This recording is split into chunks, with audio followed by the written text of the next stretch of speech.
প্রিয় দর্শক, এই স্থানটি চট্টগ্রাম রেল স্টেশনের টিকিট কাউন্টার রুম এবং বিভিন্ন ট্রেনের যাত্রীদের ট্রেনের অপেক্ষায় বসে থাকার স্থান।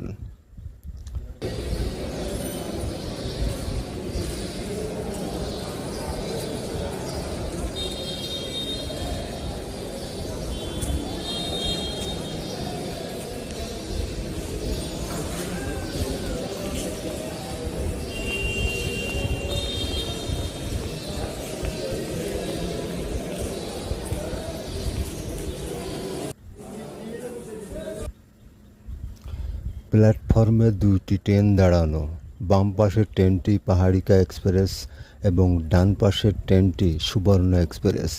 সুবর্ণ এক্সপ্রেস ট্রেনটি ছেড়ে যাবে ঢাকার উদ্দেশ্যে, আর বাম পাশের পাহাড়িকা এক্সপ্রেস